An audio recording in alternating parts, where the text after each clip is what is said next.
পেঁয়াজ দিয়ে মসুর ডাল রান্না করার জন্য প্রথমেই দেখো আমি 1 কাপ মসুর ডাল আমি বাটির মধ্যে নিয়ে নিয়েছি।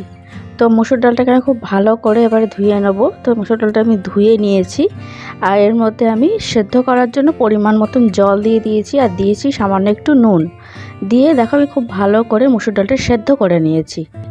আর সেদ্ধ করার পরে আমি আরও একটুখানি জল দিয়ে দিয়েছি, তাহলে ডালটা বেশ পাতলা হবে, কারণ এখনও অনেকটা ফুটবে ডালটা, সেই জন্য। তো জল দিয়ে তার মধ্যে আমি একটুখানি দেখো হলুদ দিয়ে দিলাম, 1/2 টিস্পুন মতন আমি হলুদ দিয়ে দিয়েছি। দিয়ে একটুখানি নাড়াচাড়া করে ভালো করে মিশিয়ে দিলাম।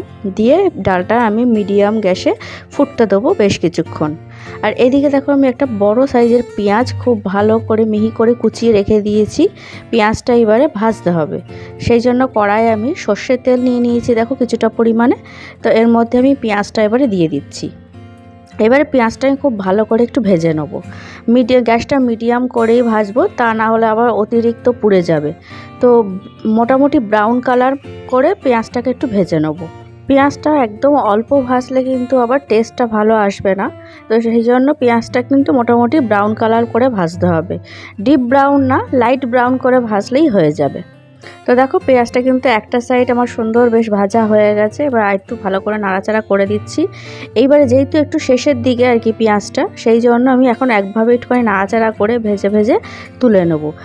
পেঁয়াজ ভাজার শেষের দিকটা কিন্তু খুব তাড়াতাড়ি পুড়ে যায়, ওই দিকটা কিন্তু একদম খেয়াল রাখতে হবে যাতে পুড়ে না যায়। দেখো আমার কিন্তু একটা সুন্দর গোল্ডেন ব্রাউন কালার চলে এসেছে। তো আমি পেঁয়াজটা তুলে নিলাম, ভাজা হয়ে গেছে। দেখেছো কত সুন্দর কালারটা এসেছে, এই কালারটাই দরকার।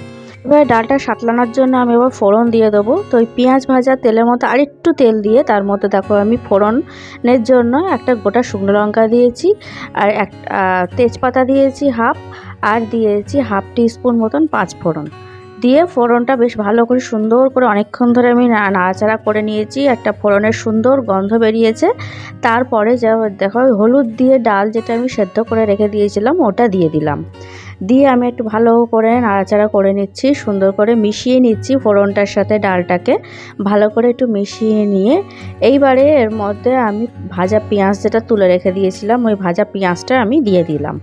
দিয়ে আবার কিন্তু সুন্দর করে একটুখানি নাড়াচাড়া করে দিচ্ছি, ডালের সাথে পেঁয়াজটা সুন্দর করে মিশিয়ে নিচ্ছি আর কি, আর কিছুই না। এবার নাড়াচাড়া করা হয়ে গেছে। এইবারে ডালটা দেখো ফুটেও উঠেছে, আর এর মধ্যে আমি এখন পরিমাণ মতন নুনটা দিয়ে দিচ্ছি। তো আমি ডালটা সেদ্ধ করার সময় সামান্য একটু নুন দিয়েছিলাম, কিন্তু ওটা একদমই অল্প। এইবারে যেহেতু পরে আবার ডালটা সেদ্ধ হয়ে বেশি হয়েছে, প্লাস জল দিয়েছিলাম, তো পরিমাণে বেড়ে গেছে, তো নুনটাও সেই পরিমাণে দিতে হবে। তো বেশ কিছুক্ষণ নুন দিয়ে আমি কিন্তু ফুটিয়ে নিয়েছি। ডালটা দেখো আগের থেকে কিন্তু অনেকটা ঘন হয়ে এসেছে।